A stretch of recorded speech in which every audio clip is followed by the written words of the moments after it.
Hey everyone, this podcast is part of Story Mode, the podcast network of Gamefully Unemployed. You can support us and gain access to other great exclusive podcasts like Tom and Jeff Watch Batman by heading over to patreon.com/gamefullyunemployed. That's patreon.com/GAMEFULLY unemployed, which is spelled like it sounds.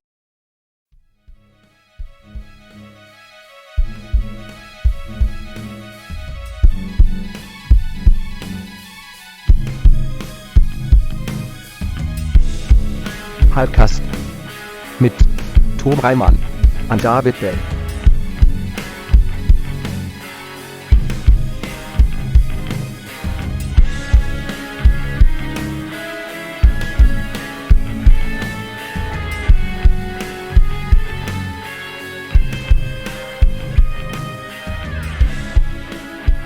I love your counts, Dave. They frequently change tempo. You're a beautiful, chaotic man. Well, you know, I don't want to be consistent. That's no fun. Yeah. I don't. Yeah. Like, what's the point? You know? We do our countdown where Dave will do a countdown at just random intervals. All right. The key is I always try to have the same pause between. I'm not like 3, 2, 1, go. You know, like that would be weird. I try to keep it consistent. Mm-hmm. I'm also like, I have no sense of like timing or tempo or whatever. I'm not a musician, so you know, I'm trying my best, Tom. No, I appreciate that. Oh, I really do. I really do. There's some real behind the music of how the counts go. I like learning a lot. Yeah. This is going to be our behind the music episode. Actually, that one just seemingly off, you know, completely inconsequential comment I just made is going to bring down our entire podcast network.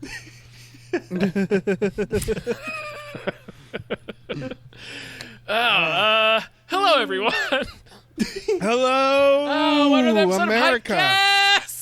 Hypecast. Also not America. It's the show where we get hyped about stuff and things. I'm your co-host, Tom Ryman. I am your other co-host, David Bell. And hey, it's me, Alex Schmidt. I'm a guest. It's going great. Alex! Hi, Alex How Schmidt. are you? It's great to be here, guys. Thank you. Great every time. Man. Welcome. Thank you so much for being here. It's great to have you. Yeah. It was nice to get like hyped about a set of things. I've been busy like moving and tackling a lot of things in life. I've not been on top of trailers, and so it was exciting to see a set. Yeah. Nice. Yeah. You've been letting your hype simmer for a while, and you need that sweet hype release now. Mm-hmm. And you got it. We gave you that sweet release. There's the pull quote. There's the poster. We got it. Yeah. Folks, write it down. Put it in Adobe InDesign. Put it on a thing for us. Thank you. Great. There are marketing camp. Those are all the billboards, the bus decals, everything right there. We got a hit on our hands, folks. It's a hit, baby. Yeah. I feel like if people saw it on a bus, they would be less thrown by the sweet release stuff and just more thrown by like, who's Alex? You can't just throw Alex out there and not like who? I like What? the idea of the bull quote, and it's just Alex, no last name, nothing. Yeah. It's just it's Alex. You guys know Alex. You guys know Alex. Oh man. Yeah, welcome to the show. I'm glad you're here. I'm glad you're hyped. Extremely. Yeah. Yeah. How was your day? This day. How was this day? This day, I mean, it's not a sports show, but folks, Chicago White Sox clinched the AL Central. They're going to the playoffs. They won the division. It's very exciting. Congratulations. Yeah. On whatever that you just said was. I did because baseball, Dave. Yeah, baseball.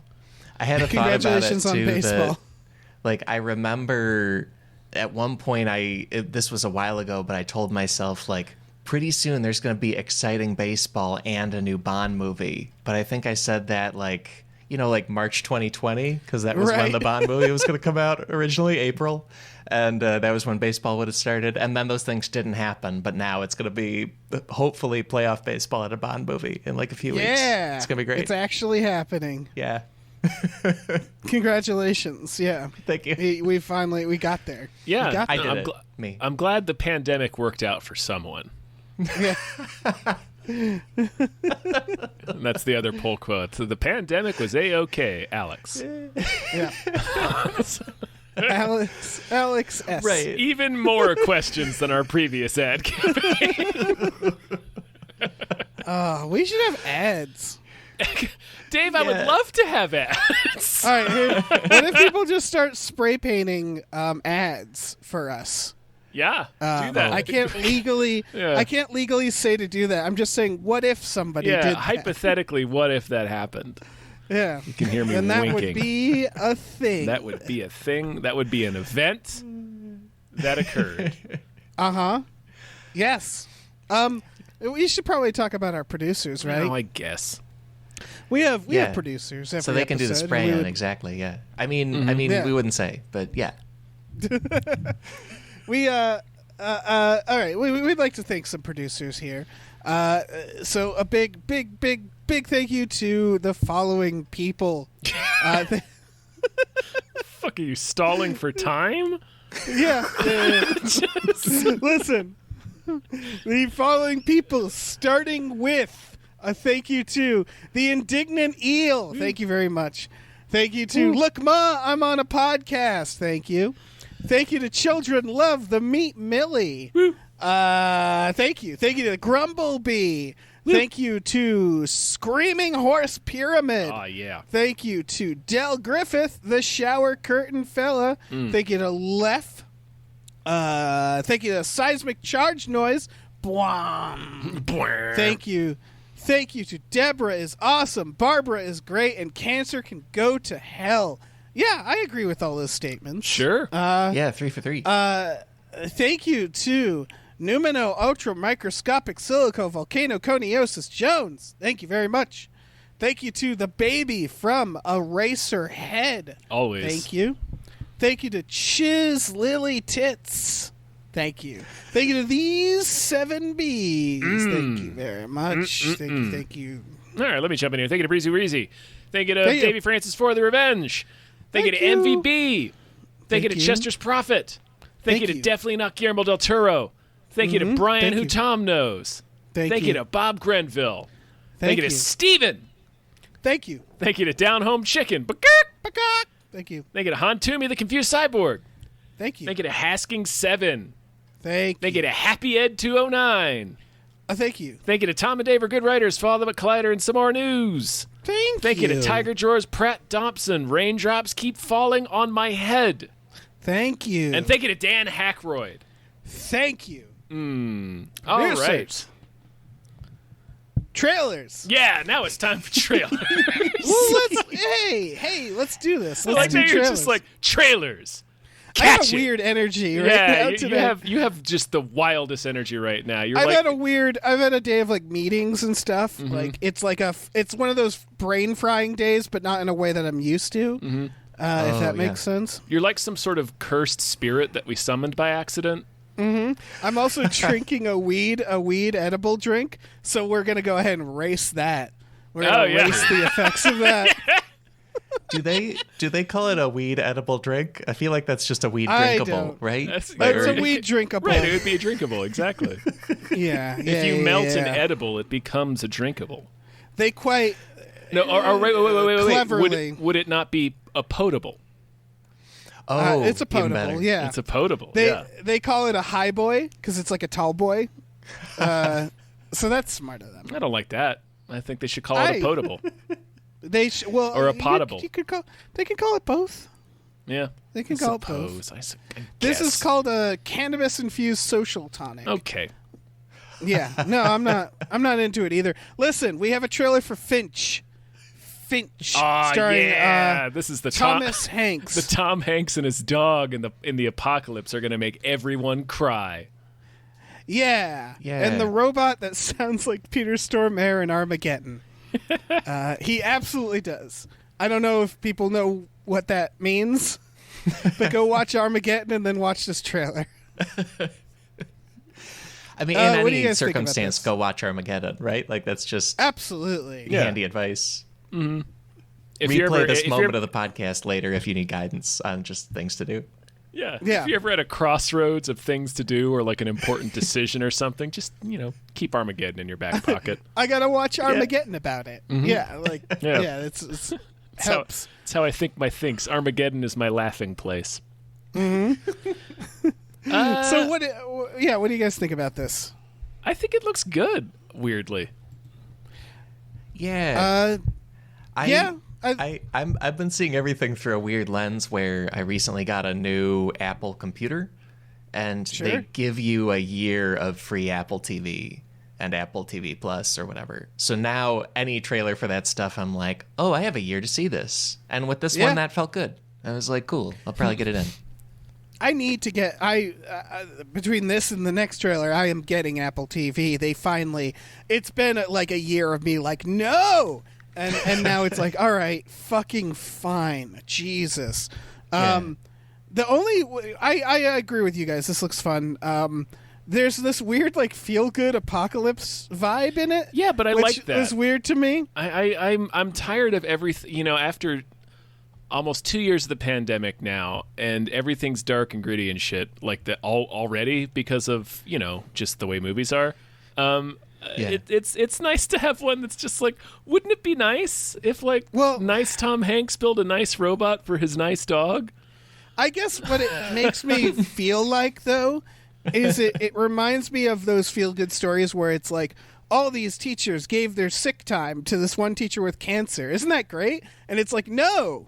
It's not. It's a systematic problem that has a short-term solution. This feels the same where it's like we've accepted that the world is going to end, and now we're just looking for feel-good stories in this like hellscape. Mm-hmm. Where it's like, isn't it great that he's having a great time in the apocalypse? And it's like, but it's a bizarre takeaway, Dave. I'm not going to lie. I don't think that's a bizarre takeaway. It feels like it's like making a feel-good story in a really horrible situation. I think you're exactly. It's making it's like, I don't know. I do agree with that being a feel-good story in a horrible situation, but like I don't necessarily agree with the conceit that we're all coming at this like, well, the apocalypse is inevitable, so let's make a feel-good movie about it. Like that's not like, this is more like overcoming a bunch of horse shit around you is the way I took it. I mean, I still want to see it. Well, yeah. Look at that robot. I just get, like I said, I got vibes from it. Look at that Tom Hanks. Yeah, look at that Tom Hanks. Look at all three of them together. Mm-hmm. And the Peter Stormare robot. Who is not played by Peter Stormare. No, it is in fact played by Caleb Landry Jones. Who's that? What did he do? Is that a football player? Never mind. No, he played Banshee in the X-Men First Class. He also played the creepy. He played the creepy brother in Get Out. Oh, okay, fine. Sure. Okay. He plays the guy whom Sam Rockwell throws out a window in 3 Billboards. What a weird person to voice the robot. Odd choice. I'm not against it, but that's usually somewhere where they're like, we're going to give it to someone famous who can sit in a booth, Right. That's interesting. I mean, he's not famous, but you know what I mean. Yeah. You give it to someone with a unique and like recognizable voice. That's cool. He sounds like he's doing a good job in it. Mm-hmm. I actually appreciate that because that's one way to take it, but the other way when you do something like that, you sort of like lose the character because then it just becomes the Denzel Washington robot or whoever very famous person you get to voice it. Tom, hear me out. I know. Denzel Washington robot. Yeah, obviously. Yeah, Tom, I don't know if you know there was an idea in what you just said, because hear us out. You probably didn't catch it, but actually... Feels like you just kind of threw that away. And maybe we should hang on to that. Oh, man. No, but I was going to say I like the idea of casting somebody that's not so visible in the role, because that way you still see the robot, the character, and not the actor. Yeah, no, for sure. You get it in the ideal world. We just cast people based on who's can do it the best, right? And so it is good. I guess didn't that happen with the movie Her way back when? Like they had Samantha Morton and then they switched to Scarlett Johansson. Like they kind of switched from one idea to the other there of the two we're talking they did. about. I didn't know about that. That's a shame. Yeah. Yeah. I mean, Scarlett Johansson's good in that movie. Yeah. But they had someone who I recognize less first, but they never released that. They just like redid it. Yeah. You're right, because a lot of these, it's like you can just do that too. Like they can just with like this robot, we can get a Denzel cut down the line. You know, we can get that. That's true. We could make that happen. We could make that. Right. There's one more detail about this film that I learned just reading about it on Wikipedia as we're talking about it. Skeet Ulrich is in this movie. Oh no! What's he doing? He plays a character named Sam, so he must be a bad guy. Yeah. Why would? What else could he possibly be? They hint that there's sort of like evil or dangerous survivors in this wasteland. Yeah. So Skeet Ulrich has a dangerous survivor vibe to him. Absolutely. Yeah. Or what if he's What if he's the voice of like another dog? Like they need a second dog, and then it's just hi, you know, like it's just really that'd be cool. I love that this movie couldn't decide on which adorable sidekick to give Tom Hanks, so they just gave him both.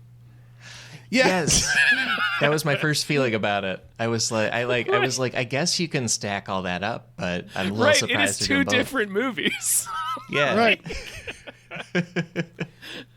It feels like Tom Hanks is one. It feels like one of them's gonna die early, and then we even out the movie with the other two. Also, he says to the robot, "We're leaving as soon as you can learn how to walk," and then he just puts him in a truck, and it was like, well, just leave. I don't know. He can learn how to walk in the truck. Doesn't matter. But there's like a storm coming that's gonna kill him. You'd think he'd just be like, yeah, we're going. I'm just going to take your head with me because you're a robot. Mm-hmm. It's really Prometheus, this shit. Yeah, I'm sure they'll explain these things. I mean, it doesn't... This is one where it's like, it really doesn't... I hate that it's working, where they're like, here's Tom Hanks, a robot, and a dog. Do you care if this is good? And I'm like, not really. I'm going to watch it. I'm going to watch it and love it. I mean, it does look good, though. It does look good, but you know what I'm saying? Where it's I don't know, man. It's just yes, it does seem like a gag. Like the premise seems like a joke. Mm-hmm. Also, I want to point out that almost everybody involved, the writers, there's two writers. This is their first film for both of them. The director hasn't really done much either. They've done, well, I shouldn't say that. They've done a shitload of TV, but they did a movie called Repo Men in 2010. And then like shorts and TV shows. So like, it's just kind of, it's this, that to me implies that this is actually a really good script. If it's something like this, where it's like Tom Hanks is involved and they're like, yes, let's do it, you know? That's at least the impression I get. So it probably is a very good movie. Yeah. I also, with the way it's titled, like, I feel like this is going to be a hard title for me to remember in the future, but also the way it's titled, I feel like it's almost promising that Tom Hanks's character is just going to be that fun to see all the time. Right? Like, it's just his name that's not that memorable. Right. But, like, it must be that good. Okay, cool. Yeah. Yeah, it does seem like they were like, I don't know what to name this. Let's just call it Finch. I'm sorry. You said Caleb Landry Jones is the robot? Yes. On IMDb, that reveals that the robot's name is Jeff. And that's just delightful.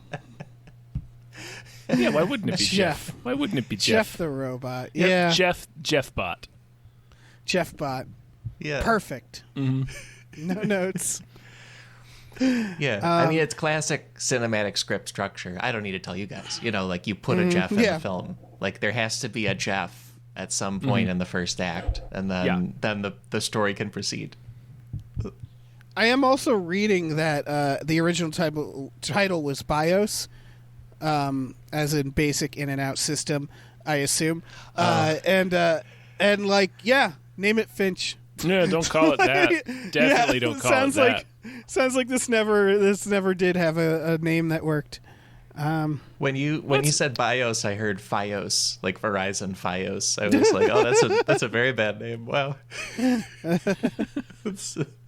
Real dark horse pick there. Yeah. Mm-hmm. Let's move on. All right. The next one is The Tragedy of Macbeth by one of the Coens. Right. By the Coen brother. The Coen brother. Which one is it, Joel? It's Joel, yeah. Yeah. I love that we're allowed to make movies like this now. And this is, by the way, Apple TV and A24. I love that we're now like, yeah, I want to make a square black and white mess of a indie surreal film. And we're like, America's just like, yeah, we're into that now. So do it. Yeah. Give me that black and white in Give a me that. fucking 4:3 ratio. Hell Yeah. Is it going to be, is someone going to beat a seagull to death? Because that would be a plus. Like, let's get that lighthouse shit going. Mm-hmm.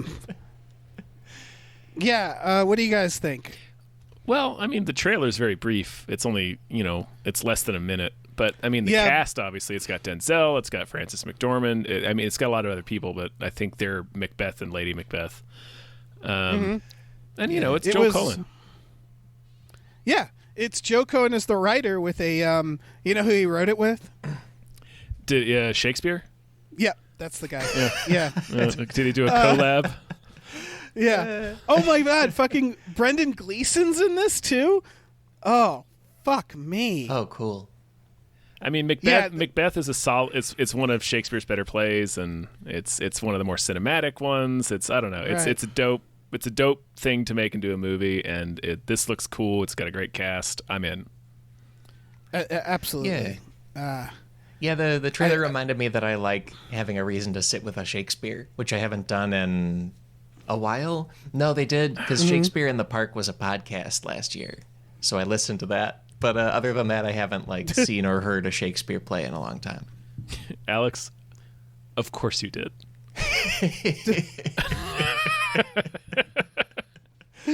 And I mean, how could I not listen to it? It's Richard II, a pretty obscure and bad Shakespeare play. So I had to check it out, guys. I had to do it. I love that they had to adjust their programming because of the pandemic, but they didn't adjust it enough. They're like, well, we're going to move from live performances to audio performances. You think maybe we should do something other than Henry II? No, we're sticking with that. Breaking news about this. Also cast in this, Brian Thompson as young murderer. Hell Brian yeah. Thompson is the alien bounty hunter in the X-Files. What? He is also the villain in Mortal Kombat Annihilation, and he's Shao Kahn, sorry to be specific. He is one of the punks in the Terminator, and he is now in a Coen Brothers film. Coen brother. Coen Brothers. Singular. It is Did only you guys- one brother. One brother. Just because of How do you think X-Files, he'll did do? you guys see The Chair? Netflix's The Chair? I have not. Although I know this. I know the cameo. Yeah, David Duchovny's in it. It's fun. Yeah. He's fun in it. Wait, is he? Yeah. Yeah, playing Ooh, himself. good for him. Yeah. Ooh, good for him. Yeah, this fictional college was gonna give a thing to one of their professors, and then instead they give it to David Duchovny playing himself. But it's it's a thing that's supposed to go toward a literary figure, and he's like, "Yeah, I've written some books, man," and then just swims in his pool and plays guitar and stuff. It's great. That's lovely. That's the role literally the role he was born to play. Yeah. But yeah, super into this. Yeah. Gonna get me some Apple TV. Gonna slurp this up. I don't even give a shit about Shakespeare, to be honest. I mean, he's fine. Yeah, he's fine. I don't Right. dislike Shakespeare. For me, it's just the fucking Coen brothers and Denzel. Sorry, Coen brother. Jesus Christ. Has Denzel been in any of their stuff? Not to my knowledge. Yeah, Oh, I need more yeah, of probably that. not. I need more of that happening. Mm-hmm. But yeah, this is, I don't know. Yeah, This I'm is for exciting stuff. I'm I pro am this. pro this film. Yeah, I have a all year right, to see it. I'll probably check it out. Yeah. Next trailer is for Passing, another movie where they're like square frame, black and white. Let's fucking do this. Yeah. And I'm so into it. This also looks pretty dang good. Yeah. Yeah. This is it's a film. It's directed by Rebecca Hall. And written. That's yeah. one where I was like, huh. It's all about Tessa Thompson. It's in I'm not sure what time period it is. Maybe the 40s, maybe earlier. Maybe it's like late 20s or 30s. Could be the future. Could be the future. But it's basically about Tessa Thompson living as a successful black woman back in the 30s, I guess, who meets this other woman who is played by Ruth Negga, who is passing as white. She's married Alexander Skarsgård, who he just excels at playing bastards. Skarsgård, yeah, just playing an openly racist man. Just real pieces of shit. If you need one of those, he's your guy. Yeah. But he doesn't know. He does not realize that his wife is black. Yeah. And then there's an additional element of where Tessa Thompson is clearly queer and is passing as straight. It's just there's a lot going on in this movie. It looks really good. Like everybody, all the performances look awesome. Fucking Bill Camp's even in there. I love him. Yeah. It looks good. It looks like a good movie. It's based on something that we should honestly have more films about, which is the fact that like especially when it comes to like LGBT people, it's like they've always been around. They just couldn't be visible. Right. And that creates a lot of really dramatic stories about people in history who had to deal with that fact. And that's what this sounds like it's about, just across the board, that idea. And that's, it looks fascinating. And super intense because of the nature of what it's about, you know? Mm-hmm. And I hadn't known anything about this, but the little YouTube description said it's based on a novel written in 1929, which really made me want to read the novel. Like, I didn't know you could write novels about this in 1929, you know? Like, that's amazing. Rad. Cool. And the movie's probably good, too. It looks well put together. Yeah. I really like it. It's wild because Rebecca Hall, her first, she has nothing under her credits for directing, and she is taking a huge swing, it feels like, stylistically, immediately. And I appreciate that. Good for her. I hope she makes all the best films. This looks good. All right. Should we move on? Should we talk about this next one? Britney versus Spears. This is gross. And I wrote it. Yeah. I wrote in the notes, isn't this just the news? Right. Because it's it's still happening. So it's like, it would be it's like making a documentary about the pandemic. It's like, it's not over. We're still in it. We're still in it. Yeah. And it's not even that aspect of it that's gross to me. It's Netflix has been doing this for a couple of their documentaries, like their recent one on the Cecil Hotel, about the woman who drowned in the water tower at the Cecil Hotel. Oh, they made a doc about it? They sure did, yeah. Do they know anything new? Is it still just mysterious? Oh no, they know what happened. Okay. But it was she had had a history of mental illness and was known to her family when she would stop taking her medication, she would basically vanish, and that's what happened. And because of that, she climbed up to the roof and wound up in the water tower and drowned. And that's what her family had been saying the whole time. She's like, no, this is a pattern of behavior with her. She's done this before. Like, you know, all the videos of her behaving strangely and stuff. Like, her family was like, yes, this is a pattern of behavior for her. This happens to her when she's not properly being cared for. But like, the internet sleuths really got hold of the story and wanted it so badly to be this mysterious thing. And like the documentary doesn't speak to any members of her family. It only speaks to these internet sleuths. And that's also what this Britney Spears documentary is doing. It's only talking to these fucking internet sleuths. Right. And not talking to Britney or to like anybody connected to the case. So it's like, okay, so we're making documentaries now about fucking armchair amateur detectives on the internet speaking from the outside about these stories. Like, that's the aspect of it that feels gross to me. We're making a buck. Yeah. It's Netflix. At this point, Netflix documentaries are kind of poison to me. After, didn't they do Making a Murderer? Yes. And then they did Evil Genius, and then they did I thought Evil Genius fucking Tiger King. I thought Evil Genius had more merit to it, but yeah, I see what you're saying. Evil Genius was fine, but it was just like, you're clearly, this could have been a 45-minute documentary that you stretched out. Tiger King was also this.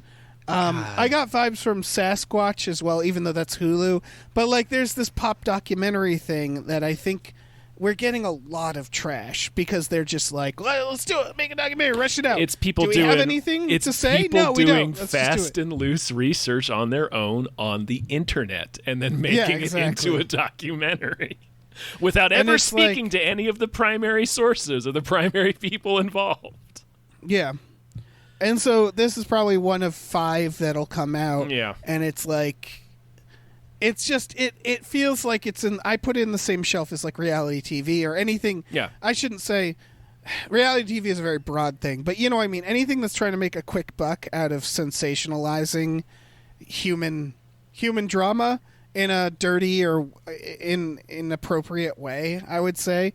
And it's just like, yeah, feels exploitative and just like desperate. It feels desperate. Yeah, I haven't followed Britney's conservatorship and stuff closely or anything, and I know many people have followed it much more closely. But when I started watching this trailer, I thought like, oh, I guess maybe that story wrapped up because there's this doc. So yeah, they must be finished. But no, I guess they're not. Nope. Okay. That's the thing is we'll probably, when this comes out, we'll be getting news about it. Yeah. It's nowhere near wrapped up. And oh my God. I mean, there's a larger conversation to be had about this and mental health, and that, you know, most people who are in this situation, they aren't Britney Spears, and there's a lot of people who, you know, we don't get to hear from, and she represents them, but it really feels like it's just like Tom said, a bunch of people talking about Britney Spears on camera. I'll wait for the one that actually has her involved. But it's the last thing I'll say about this is it's very, very striking to me that how tone deaf this style of documentary is. It's a documentary that's made fast and loose without talking to any of the primary people, you know, on an ongoing story with its own research. Well, some of the primary people. So one thing is on IMDb, at least they have Britney Spears credited not as archive footage. I don't know if that's means she was involved. Well, maybe it didn't. They sure didn't play any of that footage in this trailer. They certainly didn't. You could hear like Zoom calls. You could hear like, recorded dialogue with her. Yeah. Oh, I just mean like you can tell that they like threw this together during the pandemic. Yeah. And like it just feels, I don't know. Well, what I was getting to is that this documentary that purports to be like, you know, part of the standing up for justice for Britney and, you know, Free Britney or whatever, is still very much doing the thing that her dad and everybody involved in this conservatorship is doing, which is exploiting her to make money. Yeah. Yeah, I would say I haven't done too much research into this documentary. If she's somehow getting money or... All right, no, it sounds like it's unclear whether she was reached for the project, is what they're saying here. It was announced this week. So I would say, honestly, if you're a Britney Spears fan, or if you're just a fan of decency, just don't watch it. I think like go to Netflix and hit them with a newspaper on the nose and be like, no. Just bop them. Squirt them with a spray bottle. Stop making these fucking documentaries. Stop pouring them out. These half-ass documentaries. Bad. I can't believe they're doing Tiger King season 2. I never watched the first season, but like, what the fuck is that going to be? I don't know. Considering they've already canceled one of like the planned, the multiple planned like dramatizations they were doing, like the. It's the. Oh really? Mm. Yeah. Oh, yeah. Yeah. I think a lot of this is like, there's no gauge when they do this, like documentaries or movies about things that are happening. There's no gauge of whether or not it's actually going to have lasting power. So like, yeah, I feel like with the Tiger thing, they're like, all right, let's go to pre-production. Here we go. And then they realize by the time they're in production, like, no one cares about this anymore. We forgot to check to see if this, like, that's part of why you make it later, right? Is it's like, oh yeah, this is a thing people care about. Right. Yeah, as opposed to Tiger you need the King. Context, yeah. Yeah, and you need to know it's not like a fad, you know? It's not going to last like a month. Tiger King did. Like Tiger King did, where everybody was like talking about it, and then everybody realized it was kind of gross, and then they stopped talking about it. It benefited from hitting right at the start of the pandemic. Yeah. And from being so, yeah, it just has a couple of shocking turns in it that does not prepare you for. So, but yeah, it faded almost as quickly as it appeared in the discourse. So. Yeah. Yeah, it was really gross. Everyone recommended it to me, and then I couldn't get through the first episode because of all the animal abuse. I really didn't like it at all. It gets even worse, man. The guy commits suicide on camera in it. Well, he's off camera, but you see, it's a security camera footage. You see somebody witness this guy kill himself. Jesus Christ! Yeah, I had like pretty sweet people recommending it to me too. Like everybody was saying like, "Oh, you gotta check this out." And then I was like, I couldn't eat the meal we were eating watching that first episode. Sorry. Yeah, I had the same experience where it was like, oh, look at all this abuse of tigers. And then it occurred to me, this isn't about that. This is just casually a thing. And it was like, oh, no, I can't watch this. Like, it was just like, once I realized it wasn't like Blackfish, where it was like, yeah, we're just going to talk about this. Yeah. They were like going into the drama of the people. And it's like, fuck, I don't care about that. Like they suck. They all suck. Right. I don't want to watch that. Yeah. When does like the hero squad come and break all the tigers out? That's the part I'm waiting for, I think. But I'm not gonna wait for it if that's not where we're going. Yeah. Yeah. Yeah. You can just Google it. You can just Google to see what happened. Cool, like, did the tigers get out? Yeah. I don't know, man. Let's move on. Let's talk about Invasion. The Sam Neill. I have a feeling Sam Neill's not in this that much. Alien show. Oh no. Well, did you notice in the trailer he's like perpetually in a cornfield or like a small town? That's true. I think it's just because it's a bunch of concurrent stories around the world. Yes, but I don't think there's going to be. I still don't think there's going to be much Sam Neill. I think they're really pushing us that Sam Neill goodness. Like they got him in like a Jurassic Park hat at one part, looking like amazed at something, and I was like, oh yeah, that's the Sam Neill we all fucking love. That's that sweet Give spot. me that shit. Yeah. I mean, I'm gonna watch the shit out of this. What do you guys think? And is it, maybe I'm dumb, is it a TV show or a movie? It is a show. It's a TV show. It's a show. Okay, cool. Yeah. It looks sort of Arrival-ish, but also sort of what are those movies like 21 Grams and Babel and stuff, where you don't really follow anybody much. It's just kind of all over. I don't know. Yeah, it looks. Okay. I like the idea of it. Yeah, looking at an alien invasion from a bunch of different perspectives from around the world. I really like that idea, and it looks good. Well, yeah, I think that whenever that's the thing that Roland Emmerich can never do with movies is they doing these big world events from like a handful of people in 2 hours always seemed like it was like not enough, you know? And so mini-series about, or a whole series about this sort of stuff makes sense. I guess I just mean with this, it's like this could be any quality, right? Like based on this trailer. It could be amazing. It could be terrible. There's no fucking way of knowing. I don't know. I liked how they represent the alien invasion. Is from a lot of. It's more about. It's not the shock of seeing spaceships in the sky. It's about things like gravity displacement because of the ships, or like how it affects the climate because it's these ships coming in from. It's stuff like that, and I think that's really interesting. Yeah, what makes me, I guess the other thing that made me nervous was, are they doing like monster aliens? Because we don't see them much, but from what we do see, they look like they're like monsters. I don't know. I don't know either. Is there a big spidery one that the soldiers shoot at? It looks sort of like a Cloverfield like monster. I was unclear. Yeah, I was unclear whether that was like a creature or like a device. Yeah. Yeah. I want something interesting there. I hope they don't just do the same monster aliens we've been seeing lately. But yeah, it does look very compelling. Is this Apple TV? It is. Fucking Apple TV. Jesus. They got a lot of good Christ. shows, Dave. Okay. I know. Apparently, yeah. Now I got to check my calendar for the year of the service. Okay. Let's see. Do I have time? Flip. Unclear. Oh man. Yeah, Invasion.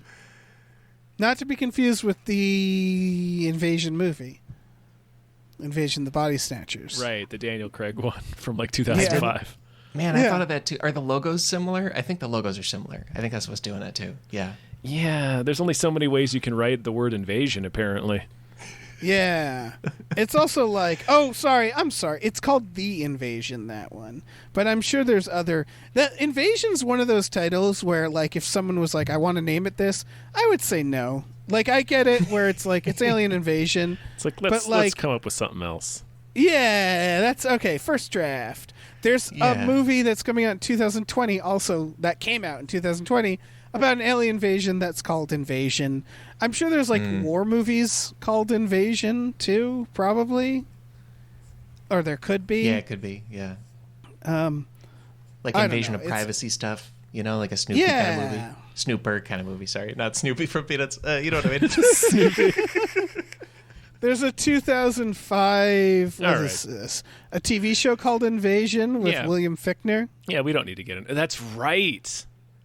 Yeah. I forgot about that, where he was like a sheriff and they came out of the water. Yeah, fuck that. Fuck me up. I want to watch this. Kind Holy of, shit. Yeah. Only one season. Yeah. What are the odds they completed that in a satisfying way? Or do you think it's more of a this is suddenly not off on the air situation? What do you mean? I don't understand. Oh man, I'm gonna watch 2005 to 2006's Invasion. Yeah, you are. Let's move on. Yeah. Okay. Yeah, absolutely. Because the next thing is Paranormal Activity: Next of Kin. Woo!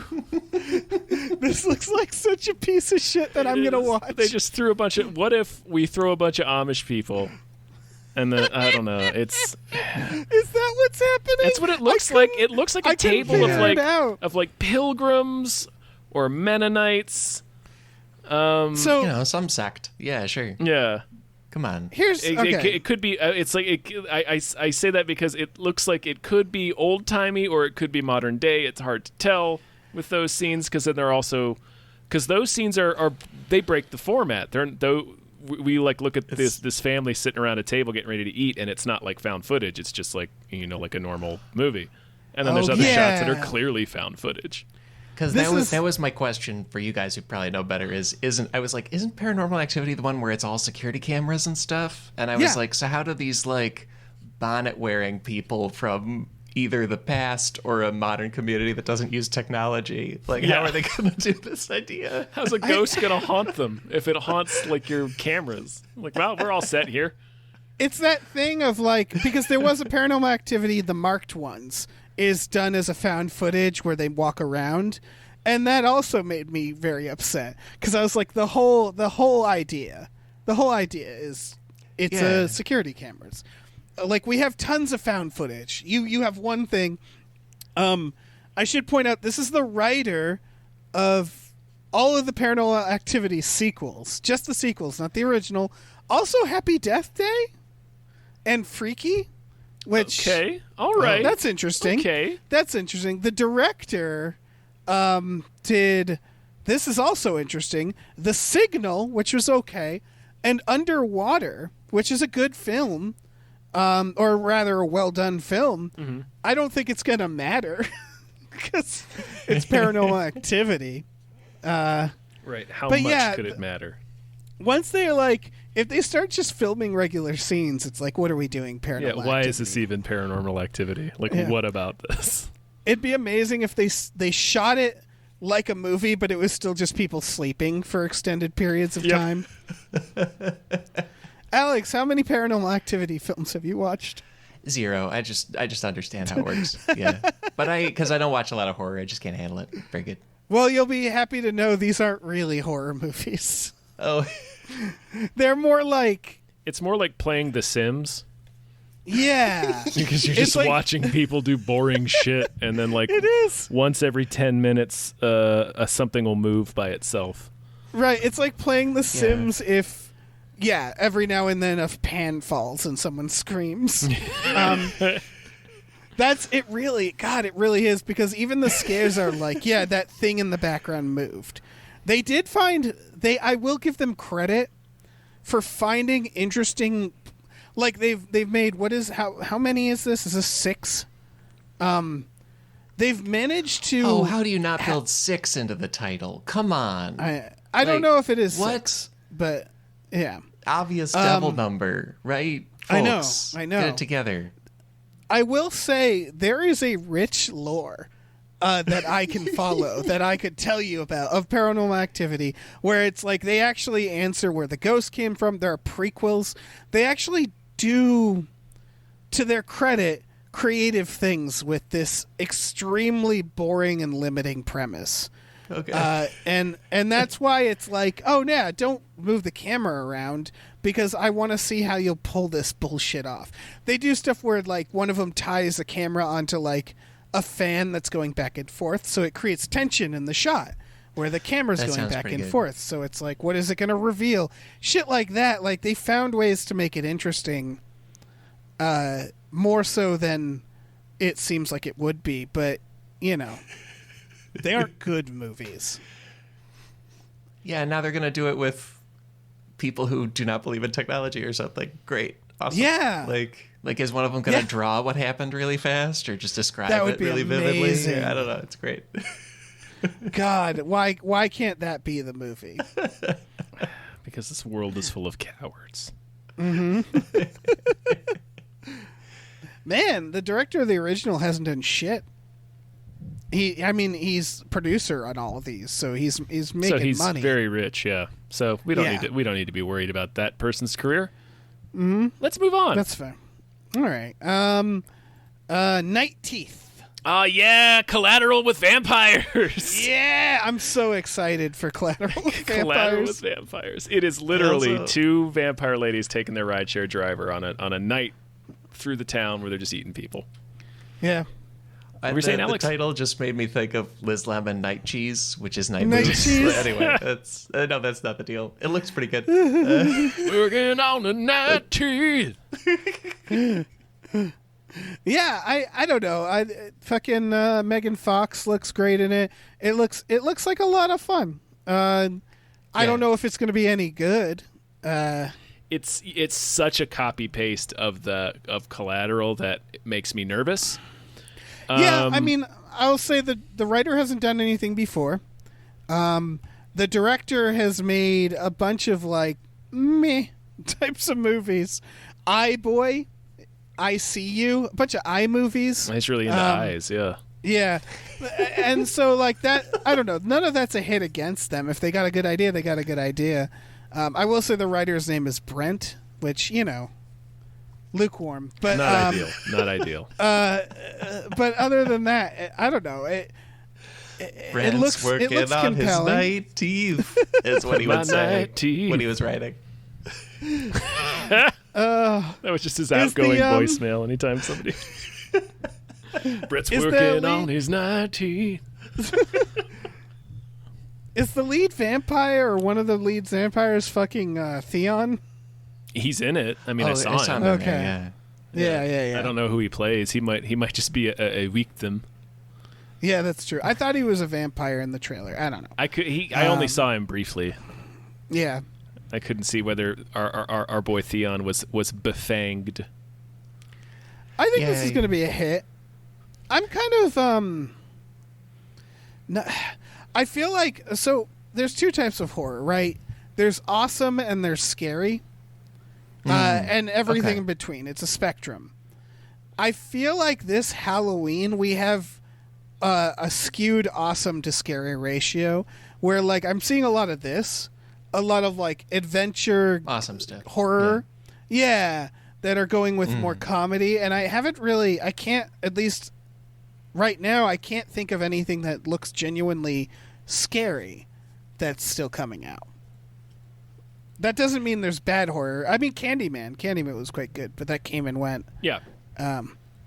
Again, there are some, but it feels like it's mostly more like this. I don't know. And I don't know. I still want to watch it, but I could use some more spookies, you know? Yeah. Yeah. I mean, that's just evergreen for me. I can always use more spookies.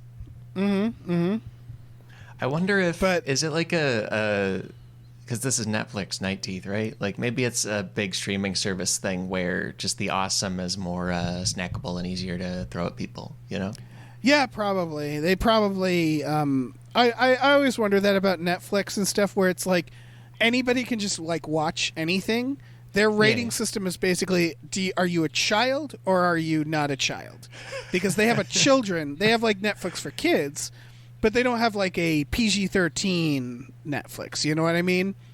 So I always wonder if they shy away from things that are too grotesque or too, but like clearly they can still have that stuff.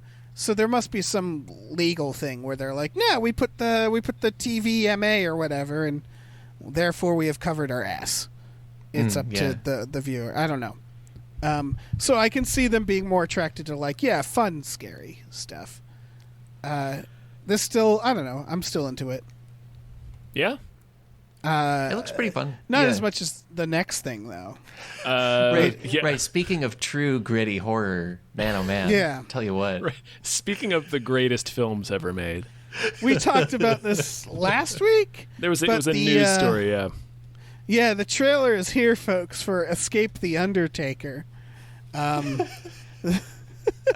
interactive Netflix. The thing that really popped out at me was that from the images, the still images I saw, I thought they were doing like a haunted castle, and it turns out no, it's just like his house. Yeah, it's and not even like a scary house. It's just a regular old rich person house. You're escaping like Sherman Oaks, so that's cool. Yeah. And I love that they're not playing characters. It's just the New Day as themselves going to the Undertaker as himself, his house, and like. So they like know each other, like that dynamic is like, oh, it's fine, it's the Undertaker. We know him from work.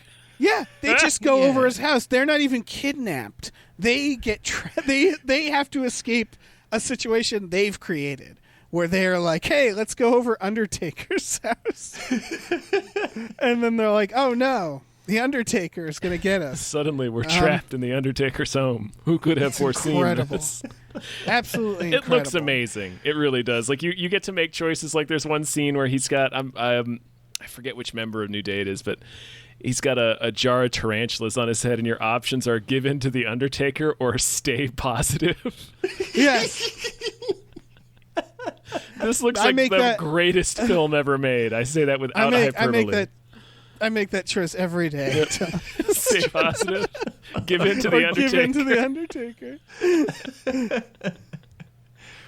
Oh, man. Yep. Should I have meatballs for dinner, or should I give in to the Undertaker? Yeah, this is A+. This looks incredible. It's also like it's one trailer, and I think the Undertaker says the word "earn" 37 times. That's not a real number, but it's like a magic. They talk a lot about a magic urn, and there's a lot of pretty cheesy shots of it just having fog come out of it. It's great. Yeah. Oh, it's it very looks like Nickelodeon Power game Rangers show budget. Yeah, exactly. Yeah.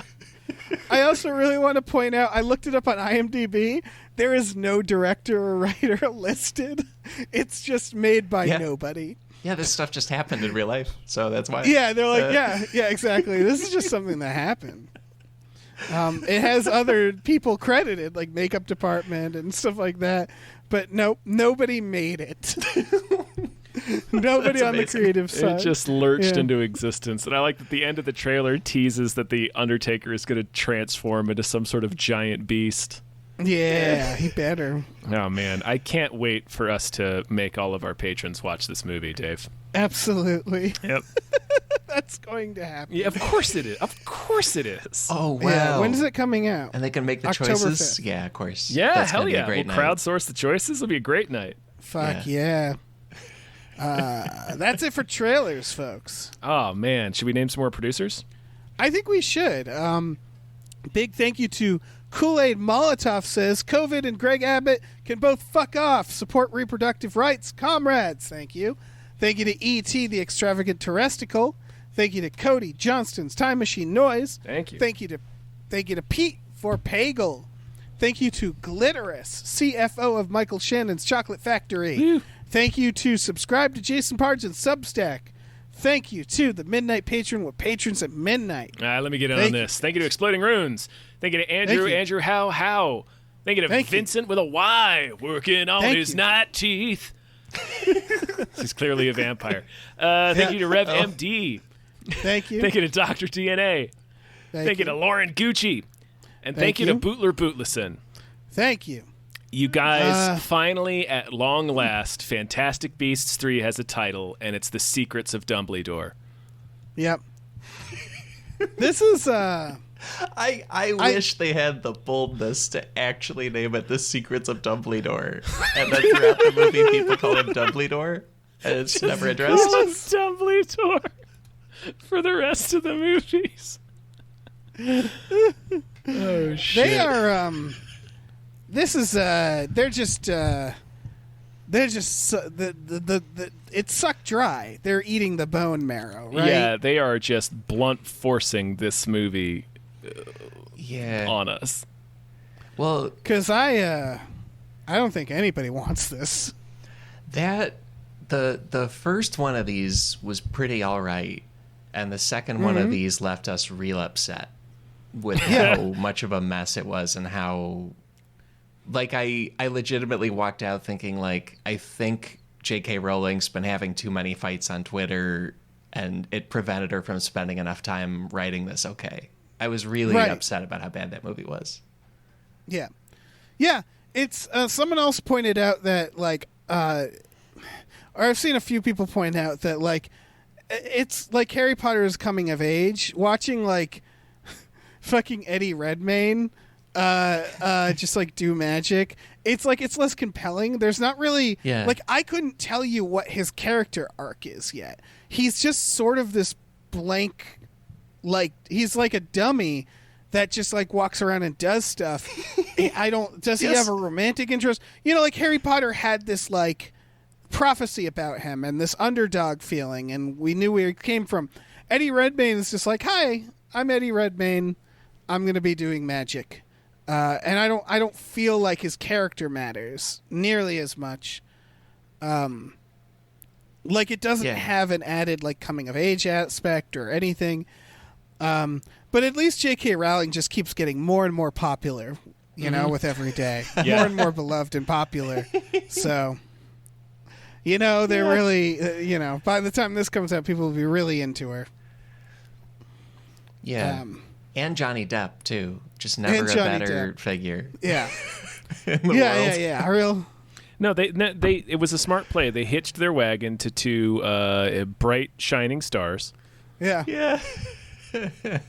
And they have no choice but to ride this goddamn thing until the wheels fall off. Yeah. This is actually this is the version of my fear of a lot of franchises, like Star Wars and stuff, when they're like, we refuse to end. And it's like, when you refuse to end, we're going to end it for you. And it's not going to be at a convenient time. And this is what this feels like, right? It's like a band. They played an amazing set. And then people were like encore, and they play one more, and then they're like, you know what, we're gonna do another 2 hours, and like it just everybody slowly leaves. But the doors that's won't what open. it feels like. The doors won't open though. That's the thing. Yeah. But like it's Harry Potter. It's like we did it. We did the films. And then they're like, let's do some more. And everybody's like, oh, okay, I guess. We were moving on. Yeah. And now it's, they won't stop. And they have to stop. Yeah, they really do. We need to let things end. Yeah. Yeah, I don't know, man. It's just, this can't. Who is excited for this? You're right, Alex. The first one was fine. I liked the first one all right. And the second one was a fucking mess. Yeah, that movie was gibberish. Yeah. Like, we watched it at one of those theaters where you can have drinks and food with it, and like a wonderful meal and alcohol and stuff, and it was still hard to enjoy the second one. Yeah. Even with that going on. Yeah. So, I don't know, man. This is... Man, fucking Secrets of Dumbledore is also such a desperate title. Right? It's so desperate. It sounds like a spoof. It sounds like someone making a joke on Twitter of like, what are they going to call it? Secrets of Dumbledore or some shit? What fucking secrets? Yeah, I don't know, man. Right. What are they talking about? Does he have a pirate treasure chest hidden somewhere in Hogwarts? Like what? What are the secrets of Dumbledore? That's the thing is... It's like he's all secrets too at the same time. He's so withholding. Right, but we know all of them. But we know all of them. Or like fully explored. Yeah. Yeah. Yeah, it's like they're trying to to get me to click. Like, no, come on. Yeah.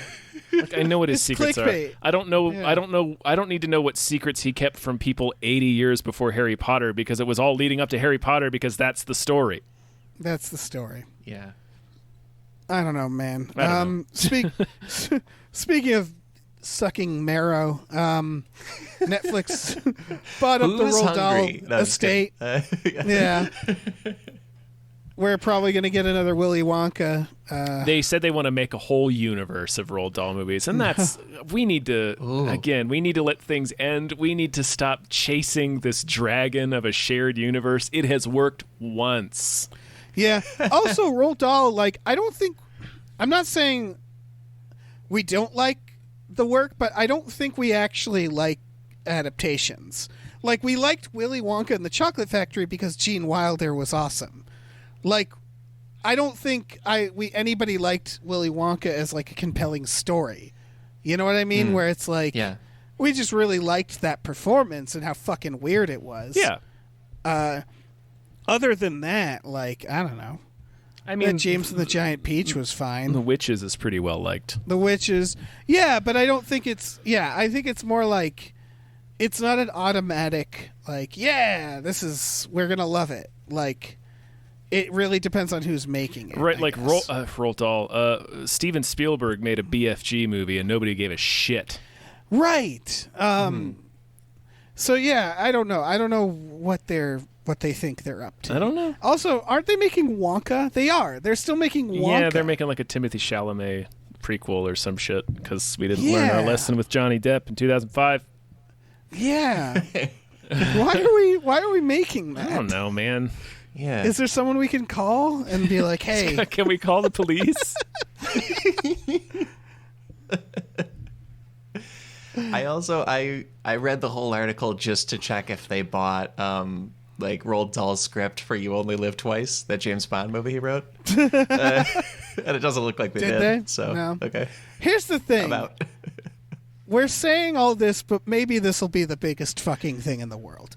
Maybe they'll get the right people to make it and make this cinematic universe, and maybe they won't adapt it like they won't like really like be really faithful to it. They'll just take a lot of broad strokes and they'll have fun with it. There's a version of this that can work. It's not bad on paper. Yeah, it's Roald Dahl is very imaginative, very unique stories. Yeah, it's more just that it's like we don't need.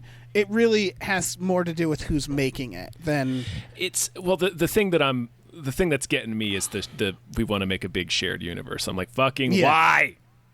Yeah. Because I think it's like why people play the lottery, where they're like, look, most of them fail, but maybe ours will be the one. Like, that's what it is. It's not like, gonna be. It won't be. Yeah, I know, but everybody's trying to be. So they couldn't do it with Batman and Superman, for crying out loud. Yeah, Charlie and the Chocolate Factory is not going to do it. Yeah. Like, this summer, Matilda enters the Peach is like not interesting to me. Like, okay, those don't need to overlap. No, they really don't. Things that should be cinematic universe.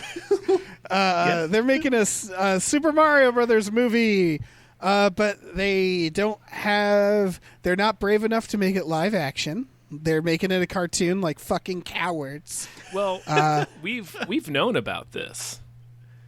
Like, yeah, remember, this movie got announced while we were all still at Cracked. So they've been working on this for a minute.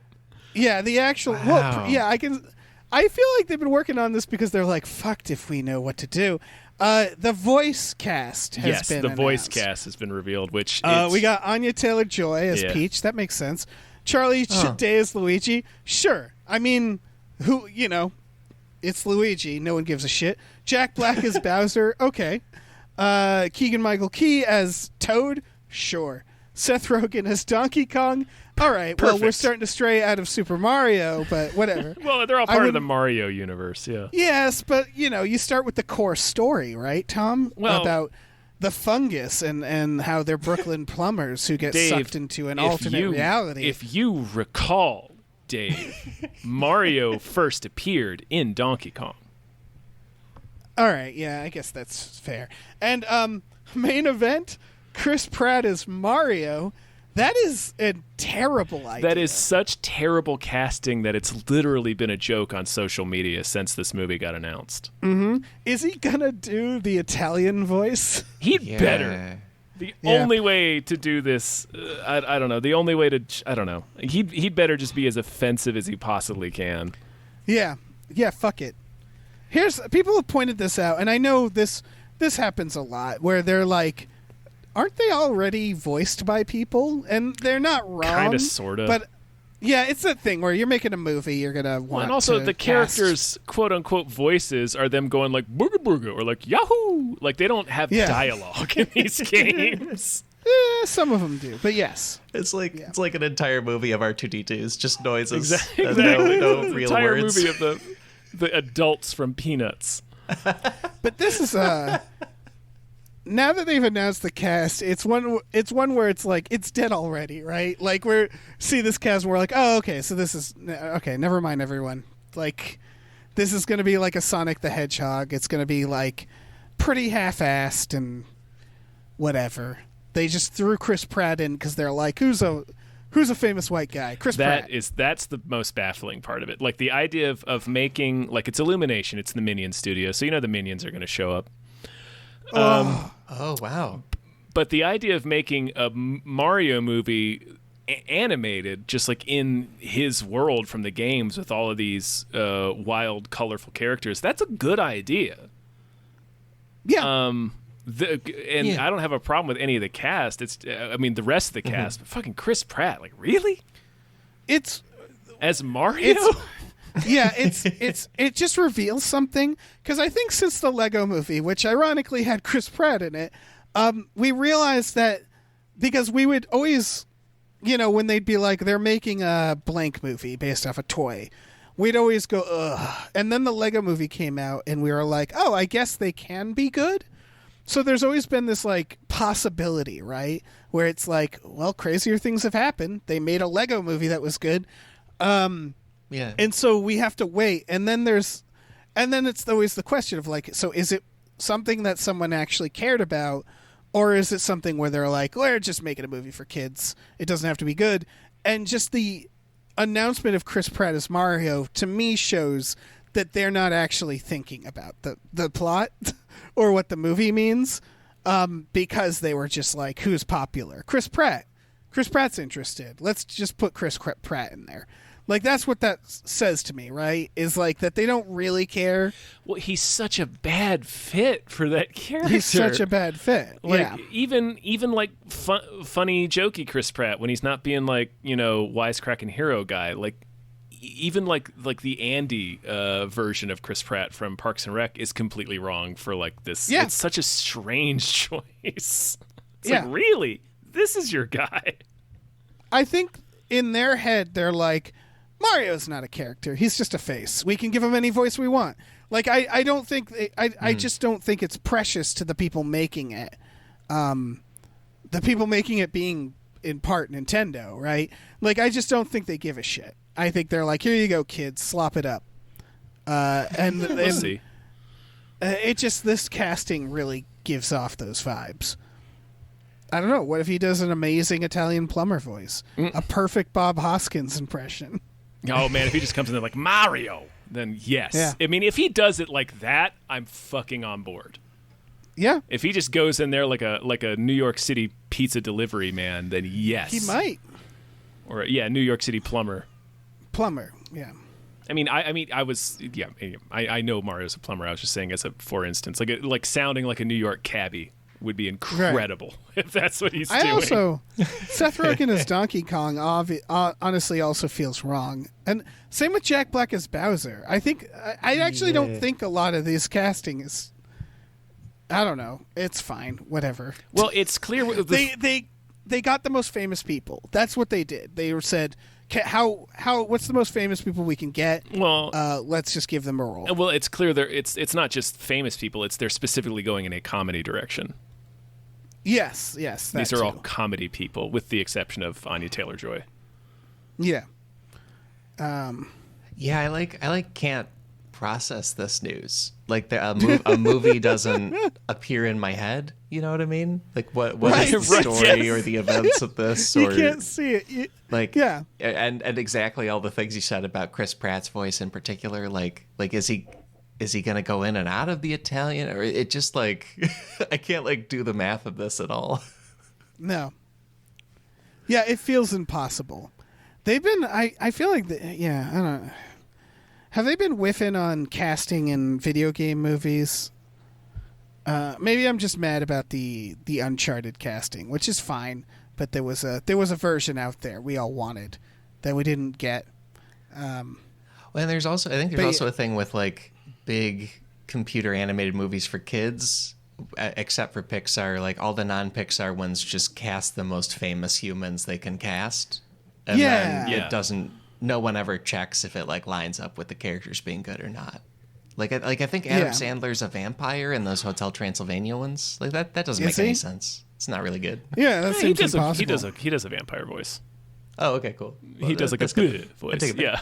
Right. But yeah, I don't know. This is this just feels cynical. It's weird that like there's a general hate for Chris Pratt. This is kind of beyond that idea. Yeah. It's just like what a bad fit and what an obviously pandering choice. Yeah. That it sucks the life out of this project. It's just like, I mean, we'll see, but yeah, just on its face, that is a real strange choice. Yeah. Let's thank some producers. Okay, let's do it. Some more. Big thank you to Tux. Thank you, Tux. Woo. Thank you to Ricky Cilantro. Thank you very much. Thank you to Norm. From Cheers. Norm. Thank you. Thank you to Space McNulty. Thank you to Oh Great, It's That Guy. Thank you to Nolan Mayton. Thank you very much. Thank you to Vaccinated Man. Andrew McGuire. Yeah. Thank you. Thank you to AJ. Woo. AJ, thank you. And thank you to Tip Drizzle.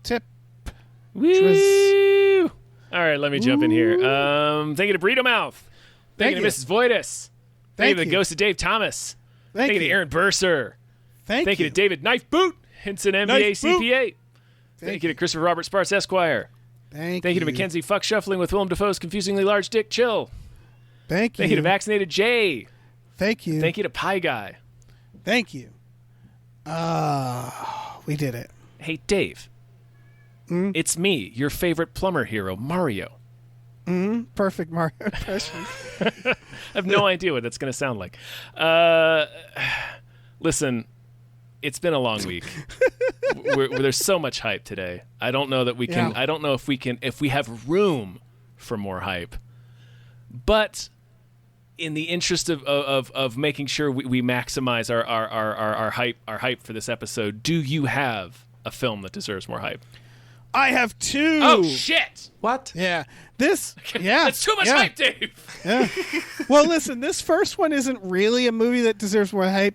I think it's more of like, I feel like we should have talked about this months ago. The trailer came out months ago, and I feel like, why didn't we talk about this? The movie is called I'm Your Man, folks. Yeah. I'm Your Man. This is Dan Stevens as a love robot, as a German love robot. Yeah. So what do you guys think of that? It looks really good. It's coming out today. Yeah. In theaters. Oh, It wow. looks very. It looks very. It looks really good. It looks like really sweet, and it looks like it has introspective. It looks like it has some insight, because like the premise is this woman has this love bot made for sort of kind of. She's not super on board with the idea of it, and Dan Stevens shows up. She's part of a study. There you They go. give her it. They're like, here, try this love robot. She doesn't like it. Yeah, even that's though it's Dan that's Stevens. the thing. He's like he is just trying to be her perfect man, and she's super not into him. Yeah. And then of course, the robot kills them all, runs off, and assumes the identity of a veteran's friend, and moves in with a family, Yeah. and is just a guest. He's a real for that guest. family. Yeah, I he's just a guess, real for guest. example, yeah. And has a dark past and has to kill everybody. Yeah, this is fucking weird. I didn't even. It's funny, Tom. You said, "Oh, this looks good." I didn't even consider the quality of this. Really? No. Because like I was literally, after you said that, I was like, oh yeah, it does look good. It looks really For me, good. I It was looks just like Dan really Stevens as a German love robot, and I Yeah. was like, enough said. It looks like really good and sweet, and like it has a lot of things to say about like not being ashamed of who you're in love with. It looks Yeah. like a good movie. Yeah, it looks fun. I think I also this like YouTube upload of the trailer, there was a little intro for it where it's just Dan Stevens sitting in a chair, and he like initially speaks German and then speaks English. And I think he was a little cutesy Yeah. about that. I think he's being a little braggy about this hidden talent he always had where he can speak German. Just show me the Yes, trailer. it turns out he knew German Too proud of before it. this movie. He didn't learn it for the movie.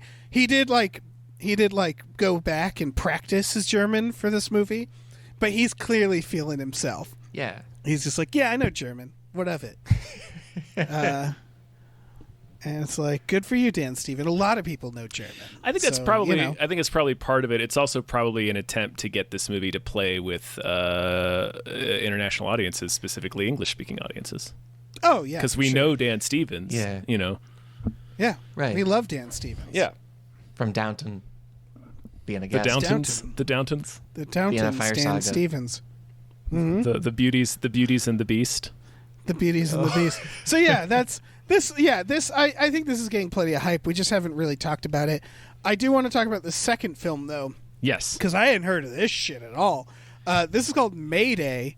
It's coming out October 1st on VOD. Yeah. It's basically gritty Sucker Punch. If you guys remember the movie Sucker Punch, it's not just that.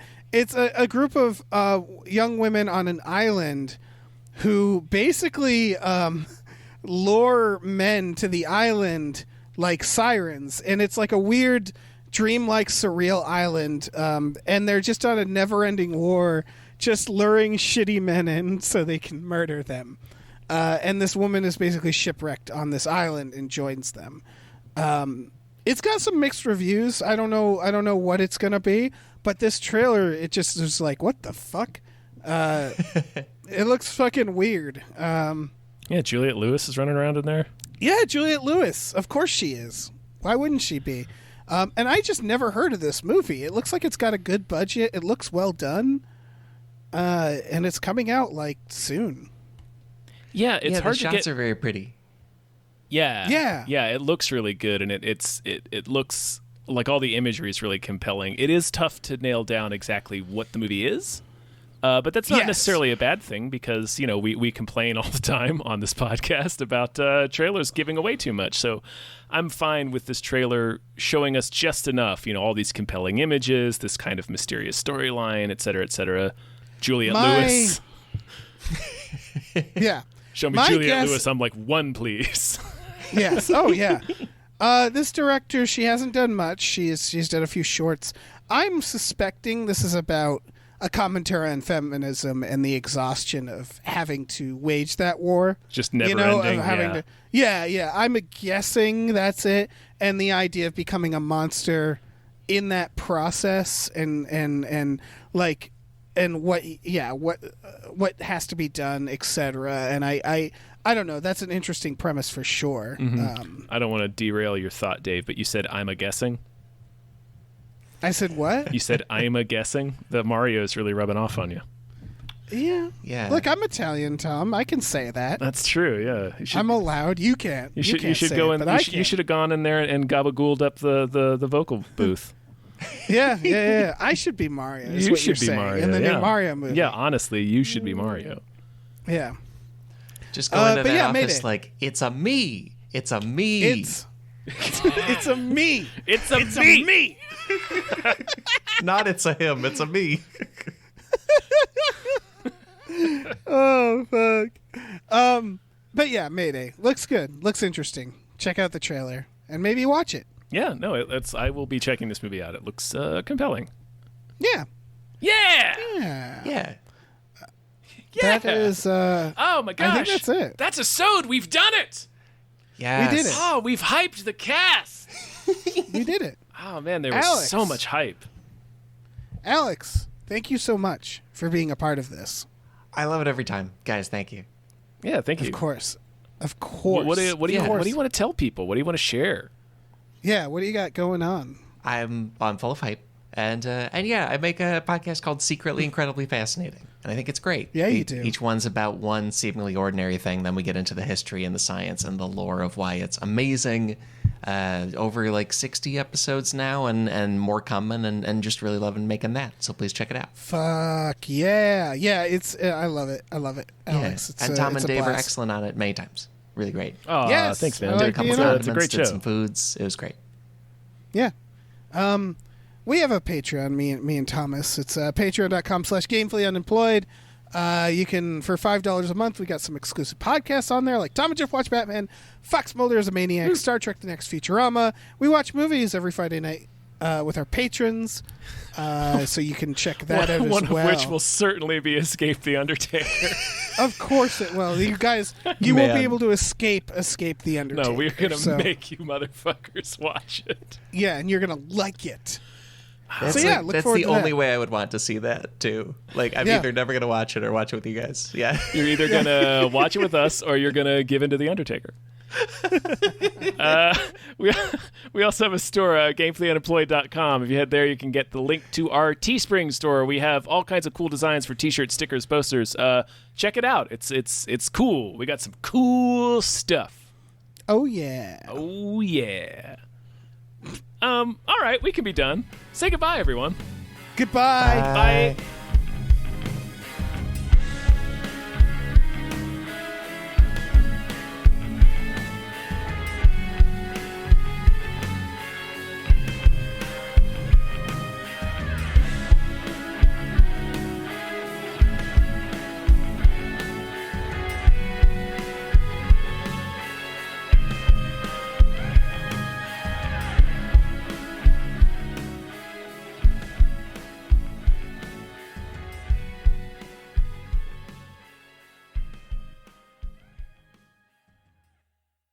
Our music is produced by Chris Corlew. You can follow him on Twitter at @thecorlew, Corlew, and find more music at shipwreckedsailor.bandcamp.com. Our artwork is produced by Justin Brown. You can follow him on Twitter at @JustinTBrown, and find more of his artwork at artnessbyjustinbrown.com and justinbrown.info.